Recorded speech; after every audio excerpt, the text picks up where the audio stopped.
Merhaba arkadaşlar. Bugün sizlerle beraber fırında çok lezzetli bir kabak yemeği yapacağız.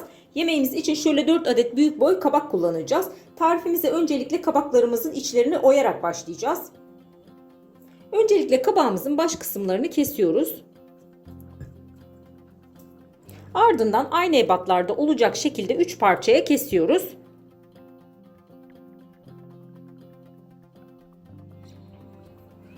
Kabaklarımızı tepsiye oturtarak pişireceğimiz için düzgün bir şekilde durmasını sağlıyoruz. Yani şöyle alt kısımlarını kesiyoruz ki kabaklarımız böyle tepsimize yerleştirdiğimizde düzgün bir şekilde durabilsin. Şimdi çok fazla inceltmeden kabaklarımızın içlerini oyacağız.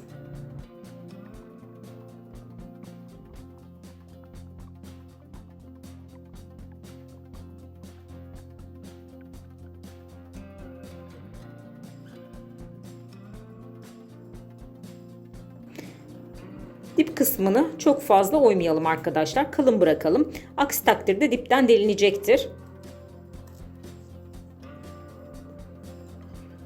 Şöyle de göstereyim. Bu kadar yeterli. Bu kenar kısımlarını da fazla inceltmiyoruz. Biraz kalın bırakıyoruz.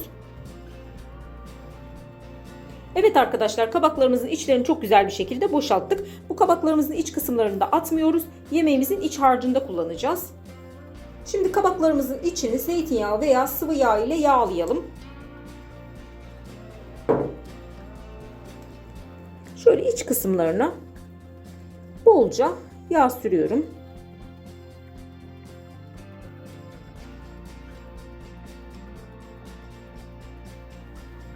Yağlamış olduğumuz kabaklarımızı tepsimize yerleştirelim.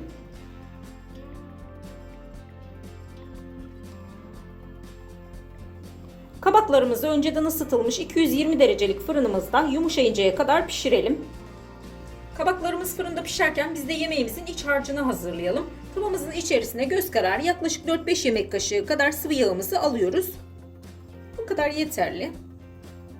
Ardından 1 adet yemeklik doğranmış kuru soğanımızı ilave ediyoruz. Soğanımızı kısık ateşte güzelce bir kavuruyoruz.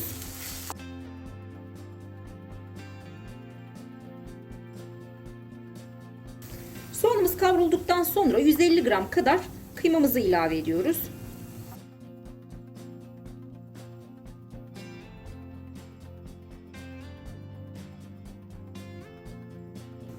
Kıymamızı da soğanımızla beraber güzel bir şekilde kavuruyoruz.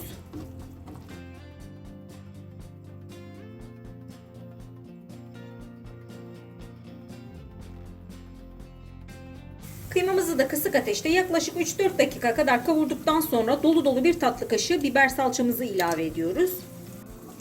Salçamızı da yaklaşık 1-2 dakika kadar kavuruyoruz.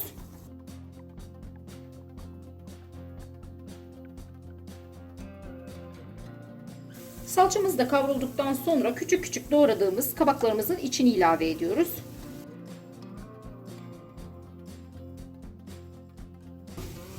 Şimdi kabaklarımızla beraber de kıymamızı bir miktar kavuracağız.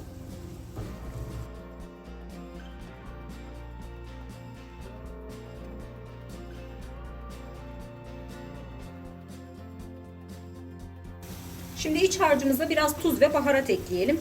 1 çay kaşığı pul biber ekliyoruz. 1 çay kaşığı toz kırmızı tatlı biber. 1 çay kaşığı karabiber. Biraz da tuz ekliyoruz. Siz de tuz miktarını tamamen kendi damak tadınıza göre ayarlayabilirsiniz. Baharatları da yine kendi damak tadınıza göre fazlalaştırıp eksiltebilirsiniz. Şöyle bir karıştıralım harcımızı.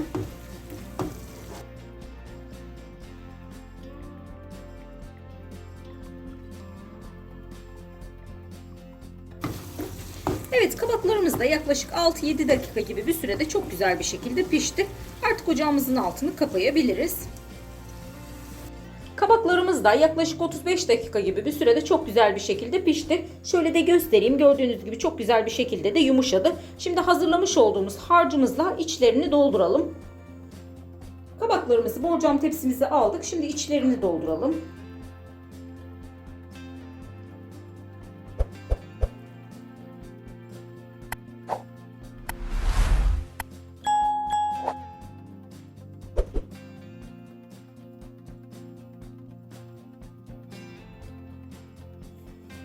Tabaklarımızın içlerini doldurduktan sonra üzerlerine dilimlenmiş domates yerleştiriyoruz.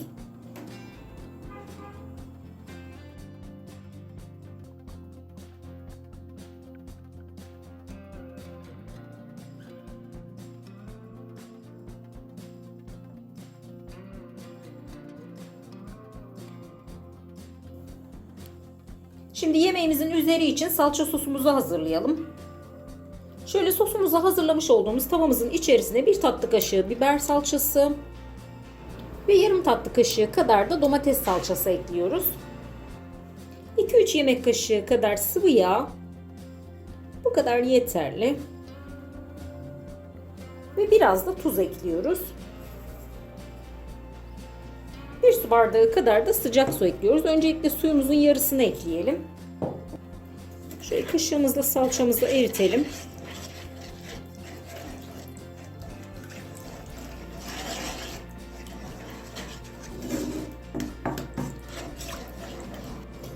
Ardından suyumuzun tamamını ekleyelim.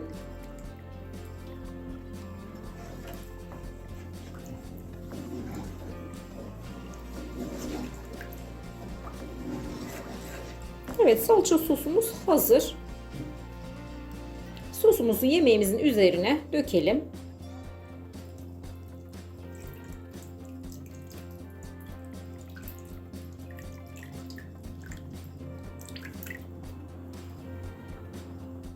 Şimdi yemeğimizi önceden ısıtılmış 220 derecelik fırınımızda üzerindeki domatesler kızarıncaya kadar pişirelim. Yemeğimiz fırından çıktı. Muhteşem kokuyor. Şimdi tabağımıza alalım. Kıvamına ve dokusuna bakalım. Hemen yemeğimizin kıvamına da bakalım. Şöyle üzerindeki domatesimizi kaldıralım.